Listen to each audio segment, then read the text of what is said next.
Mais aujourd'hui, il n'y a rien. Alors moi, j'en suis là. Je suis tellement angoissé de ce que je ressens, de ce que je vois tous les jours, parce que, en un mot, ce qu'il faudrait essayer de bien comprendre, c'est que chaque chose seule, ça va encore. On va parler dans un instant des compteurs EDF intelligents. J'ai envie de dire, s'il n'y avait que ça, pourquoi pas? Mais le problème, c'est qu'aujourd'hui, nous sommes absolument dépassés par les applications technologiques. Surtout que le temps de réaction est de plus en plus court. Nous avons un service d'expertise aujourd'hui maintenant, il n'y en avait pas avant. On a créé un service, nous avons 7 ingénieurs experts de haut niveau. Eh bien, on m'en réclame un 8e et un 9e. Parce que tous les jours, sur le bureau de l'ACTIL, arrivent des applications technologiques nouvelles. Et nous, notre inquiétude, c'est bien entendu la synergie de tout ça. Je prends toujours la même image, hein, le bassin chinois, la veille au soir, il y avait un seul nénuphar, le lendemain matin, le bassin est asphyxié par l'ensemble des nénuphars.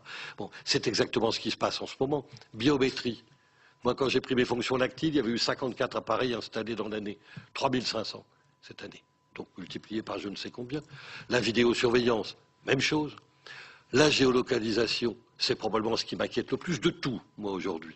Parce que la géolocalisation, et au passage, je réponds à des questions qui ont été évoquées, c'est pas seulement, bien entendu, la puce RFID, c'est aussi l'ensemble des systèmes GSM, mais c'est aussi la vidéosurveillance. La vidéosurveillance géolocalise dans l'espace de la caméra pendant un temps déterminé.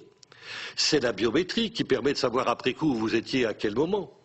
C'est des utilisations quotidiennes de type carte bancaire, télépéage, passe Navigo, téléphone portable, évidemment, bien sûr. Et puis c'est le réseau. Ça a été évoqué. Google Latitude, avec tout ce que cela permet de faire. Donc on se rend compte qu'aujourd'hui, la géolocalisation se développe par tous les vecteurs possibles. Or, je constate que l'ACTIL a un pouvoir express d'autorisation sur la biométrie, parce qu'en 2004, je dis nous avions pensé, parce que j'étais moi-même rapporteur au Sénat, en 2004, c'était la biométrie qui nous inquiétait beaucoup, parce que la géolocalisation balbutiait. Aujourd'hui, je suis 100 fois plus inquiet du développement de la géolocalisation que de la biométrie. Pour autant, nous n'avons aucun pouvoir de juguler la géolocalisation, parce qu'on n'a pas de pouvoir d'autorisation. Et si nous avions un pouvoir d'autorisation demain matin, il faudrait doubler le budget de l'ACTIL. Donc, on se rend bien compte qu'il y a là des enjeux qui sont devenus extraordinairement lourds et qu'on n'avait pas vu arriver. C'est ça la grande inquiétude que j'ai sur la géolocalisation. En ajoutant ceci, le plus inquiétant pour moi, c'est l'utilisation des systèmes, des nanotechnologies dans les systèmes d'information. Avec les nanotechnologies, tous les experts que nous voyons dans le monde entier nous disent que dans moins de 10 ans, il sera possible d'installer des systèmes qui verront, qui entendront, qui communiqueront à distance et qui seront d'une taille telle que de toute façon on ne les verra pas à l'œil nu. De ce jour-là, ça veut dire que nous devrons vivre en ayant le sentiment de ne jamais plus être totalement certain de ne pas être vu ou de ne pas être entendu. Moi, comme je dis souvent à mes collaborateurs ou à mes enfants, j'ai 60 ans. Grosso modo, je finirai bien le parcours en passant au travers des gouttes. Mais je m'inquiète pour mes enfants et mes petits-enfants. Comment pourra-t-on vivre dans une société dans laquelle vous n'aurez jamais plus la moindre garantie quant à votre incognito, quant à votre anonymat et votre capacité de vous faire oublier de la société? Moi, ce que je revendique, c'est le droit qu'on me foute la paix. C'est-à-dire le droit qu'à un moment donné, je puisse dire je suis avec ma femme et mes enfants, je suis avec mes collaborateurs, je suis avec un ami, je ne veux pas qu'on m'entende, je ne veux pas qu'on me voie. Et pourtant, je ne fais rien de mal. Parce que c'est ça le problème. Je passe mon temps à dire qu'à la faculté de Lille, je suis en discussion avec mes étudiants là-dessus. Quand je leur parle de tout ça, ça les fait hurler de rire. Ils me disent, mais tout ça, c'est une nouvelle vision de la vie privée, etc. Et ils me disent, nous, tant qu'on n'a rien à cacher et rien à se reprocher, il n'y a pas de problème. On peut nous suivre, nous entendre, on n'a rien à cacher. Mais je leur dis non. Même si je suis dans une situation de légalité, de légitimité, pour autant je ne veux pas qu'on me suive et qu'on m'entende et qu'on me voie, parce que je ne confonds pas l'intimité et l'innocence. C'est pas parce que je suis innocent par rapport au cadre moral ou légal que pour autant j'accepte qu'on entre dans mon intimité. Concrètement, je pense que tout le monde devrait dire que je sois avec ma maîtresse ou avec ma femme légitime, je revendique la même intimité. Ce n'est pas un problème d'innocence morale qu'on pose, c'est un problème d'intimité. Eh bien, cette notion clé, nous l'avons et nous sommes en train de l'oublier. À partir de là, effectivement, les gens disent « moi, vous pouvez y aller parce que je n'ai rien à cacher ». Donc c'est là que je suis profondément inquiet parce que ça passe par une pédagogie. Quand je vais dans des CM2 pour faire un peu le point régulièrement, dans les collèges et dans les lycées, et dans les facs bien sûr, pour voir ce qui s'y passe, je constate que les élèves de CM2 n'ont aucune idée de ce qu'est la notion d'intimité. Aucune. Et la dernière fois, je suis allé voir 2 CM2 dans une petite commune près de Lille, un CM1, un CM2, donc 10-11 ans. Ils étaient à 90% sur Facebook.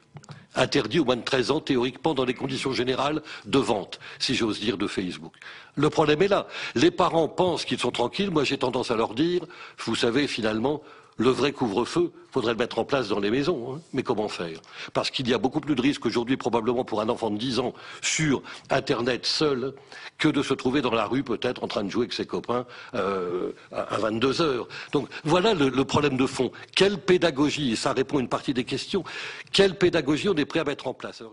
Ensuite, sur le problème de la résolution, pour terminer, faut être très clair, je pense qu'il faut faire ces résolutions, puis ensuite que les gouvernements décident de prendre le problème en main, puis que l'Union européenne se saisisse du sujet, et que l'Union européenne rencontre les Américains et les Asiatiques pour dire on ne peut pas continuer avec de telles distorsions, donc il faut mettre en place une convention à valeur juridique contraignante. 10 ans, 15 ans, si tout va bien. Et d'ici là, les puces seront partout. Donc je suis terriblement pessimiste parce que je pense que le temps démocratique d'élaboration du droit est beaucoup plus lent que le temps du développement technologique. Donc là, j'ai une inquiétude très forte et je me tourne vers vous en disant que face à une telle inquiétude d'urgence, la réponse n'est pas de dire on ne fait rien, c'est de dire faisons la résolution le plus vite possible. Assumons nos responsabilités, on verra bien ce que ça donne, mais je reconnais que je n'ai pas de solution miracle. Pour répondre ensuite à M. Brodt sur le problème ça revient à ça d'ailleurs, la désespérance par rapport, nous a-t-on dit, à la traçabilité absolue. Désespoir non, pessimisme oui. C'est vrai que quand on additionne tous les systèmes qu'on vient d'évoquer, dans quelques années, on sera réellement dans une société de surveillance. Et je crains qu'on finisse par regretter le bon vieux temps du Big Brother. Parce que le Big Brother, tout le monde en parle en souriant, mais d'une certaine manière, ça se comprend. On a toujours la possibilité du droit à l'insurrection face aux Stasi quelconques. En revanche, comment on fait pour s'insurger contre des milliers et des milliers de puces invisibles qui se promèneront dans la nature? C'est ce qu'on appelle aujourd'hui les nanobrothers. Qu'est-ce qu'on fera contre les nanobrothers qui vont au fond se développer selon une espèce d'évolution cancéreuse dans tous les pores de la société? C'est ça le problème de fond aujourd'hui. Et ce que je raconte là, c'est pas de la fiction. Tous les ingénieurs que je vois me disent on le fera, dans moins de 10 ans ce sera fait. Donc moi je pose une question de fond. Est-ce que le Parlement aura le courage politique de dire qu'après tout, de la même manière qu'en bioéthique, il s'est absolument opposé pour l'éternité, j'espère, à tout clonage humain, sur le plan biologique, je pose le même problème. Est-ce qu'on ne peut pas réfléchir à l'interdiction de l'usage des systèmes, des nanotechnologies dans les systèmes d'information? Parce que quelle sera notre réaction quand nous saurons que nous sommes entendus et vus?